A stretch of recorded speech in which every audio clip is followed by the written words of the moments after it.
only when we are well, strong, and alive that we can extend helping hands to families and friends. Have you been battling illness for so long, going through marital problems, financial setbacks, made requests from people, and have been failed? Brethren, it is time to seek the face of the Lord and Prophet Dr. Abednego, the general overseer of the Kingdom of God Ministry Prayer Camp. Surely the Lord God does nothing unless he reveals his secret to his servant the prophets. Call Prophet Dr. Abednego on 0208-599576 or 0278-977215 or visit us at Kingdom of God Ministry Prayer Camp at Nsawam Otwase. Meeting days every Wednesday, Fridays, and Sundays.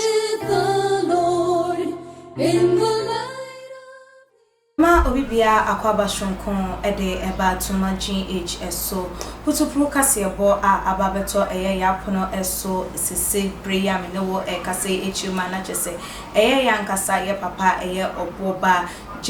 Adofo ne ba ni din beka mapono eso eye adwa dede wa Adofo enenti ye echire mu ana chese ye maami ana ye nua baye wada ni benkum eso wakanchinagu abra aduane esi eye eso na chese na ne ho edodo no kakra no nanam som ema wodi nkokopie mu ewo eye rich ana chese woko akwakwaje eye ayarehwe na sede mu amoni no wowo ekurade a enkwa entumi enji owo atwede so ba akọ emfro obi a ebekọ na chese eye sabre ye ne bre na edru so se ba mu wodi na pakan ebeba ababefa no ede akọ no nti na jese adoctor fo eye bia anesi fo eye bia busuan so eye de ombetimi aye bia nesi so eye nua ba adwa dede wa Adofo entimi ene wo mo endi apre ansa meka atiasefo asase ehon nti no sabre de abusuan enso egu eye ejemu a wo mo ebob na wo mo timi so wo mo esu wo mo chedwadwo a jese eni eye hanumu esem na Adofo samo be kayam ebe enfie mienu koni miensa emu ena oboba Adofo no ankasa ne yire a wone no eda eye empemu kakokwa mu nsemo woto anananom ewo eye ensiedo a chese ebebeje ntre ha ewo wo mayi emu anada no da dodo na eka eye ho ensem se empo na maami se bi ne ho eye den ede chen eye ne kunu yi nti eba ne sen ena woko na chese 2 years to 3 years along the line ya na wono ankasa ne baba ensuso etimi afrimu ede ana chese wa utimu se ye papa sabre yi biaya wo gina ene biaya wo tie ne se de nyoma ekosom ewo ni tirim no enya de se obefa no eye ahogono eso ekura de biara eda ewo mu se ye nyina Kristofo ye wa reshe mu se owo eye mfa so de ede na ensuso owo bi wo hono mu ana chese antonkra na monkra na ede wo hawpa ena abre eye ebusua ede eye atete ena abre eye ebusua ntina chese sabre de eye adwa de wa Adofo Adofo ne manu ebie yes abre de wonka eye atiasefo ehum na me ne wo kase ensem ne de dodo na akire me binom so na wo yare se binom se na so me ne wo kase die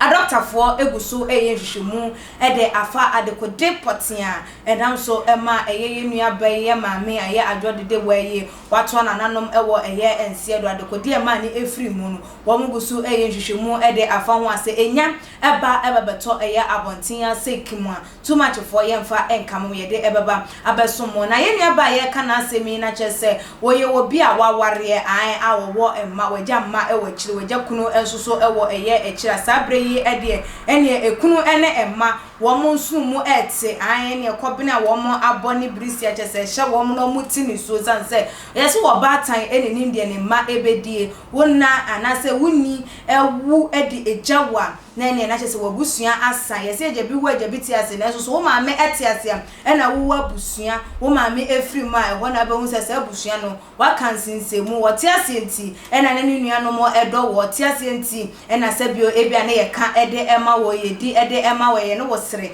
nanso wuni ewu a na wona ewu a ehɔ na abehunu sɛ sɛ na abusua no meka ɛyɛ ensinsemu anase migina kwantin fi a na kyɛ sɛ menka ɛyɛ ɛho a ɛnesentie na wodie aya na ɛya ɛna wodie aya na kyɛ sɛ awerɛho sansa kokɔ batan wɔ na nim de ne ma ebedie na sɛ ɛna eni hɔ yi enkwada yi wɔ mo ɛbɛyɛ den wokunu yi ɔbɛyɛ den yɛde ayi nim sɛ mɛma de akyɛ so abusumi nsia kɔ afedie na kyɛ sɛ ɔmbɛnyi obi ahyɛ anan so nkwada no ɛno ɛna ya na kyɛ sɛ akɔyɛ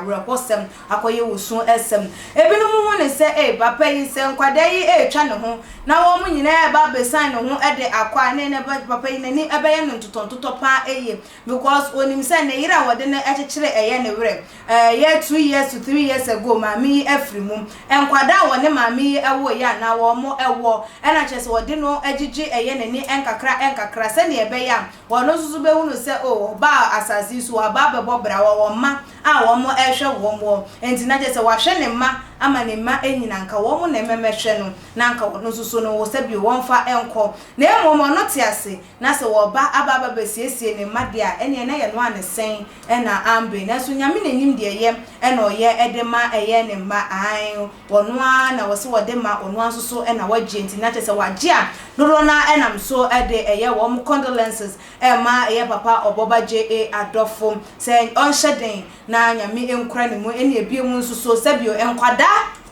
ɛne ekunu a maame ɛyɛ adwoa dedewa Adofo ɛgya wɔn ɛwɔ ɛyɛ akyire no nsoso na kyɛ nyame na ɛnkyekyere wɔn ɛwerɛ wɔn ka wɔn akoma ɛmfa ɛnto wɔn yɛm sɛ deɛ bi wɔn nso benya ɛna obetimi aso ɛyɛ wɔn mu sɛ de na wɔn maame ɛte aseɛ no wotimi ɛso ɛyɛ wɔn mu esi ɛfa na kyɛ sɛ ɔdɔfo ɛyɛ putupuru kaseɛ bɔ breaking news a aba bɛtɔ ɛyɛ yapono ɛso ɛno no sɛ ɔbɔba Dèad Adofo ne ba ne din ɛde ayɛ adwoa dedewa Adofo saa bre yi ɛde wɔkɔyɛ ayaresa bia sɛ wɔkɔ akɔgye ayarehwɛ ɛde aba na so ba mowo ɛde na pakan aba bɛfa ne tina kyɛ sɛ ɛne mo a mo bɛn ɛyɛ papa yi munim no na mo ne no edin sa woso no moma mo na nyentia ɛwɔ ɛyɛ ne fie sanse papa yi abre wago nkwada na nka agigi na ni so enne ebi afiri mu ye nyoma enko ne easy emfa ema na emfa ye condolences enyina nso so emfa enkonkoma na enkyekye ɛyɛ ne sanse ahwehye wo efiri nipa nkyɛn ɛna ɛba odofo na ha ɛna mede wu esi nso betimi de wo comment no abesom ye ɛwɔ ye comment section like your videos na share on all the social media platform no eso media ene equia sikapa makrabo Theophilus Anani, so the best media school in Ghana there, and a too much multimedia college. If we say about equipment, a church for our quadruple award, any air conditioned room there, about media law, advertising, camera handling, and marketing there. And then location of a coffee park junction. Fanamba ne boise na wankasa frɛ na obi anada wa na me mo bi kasa me frama wankasa frɛ abati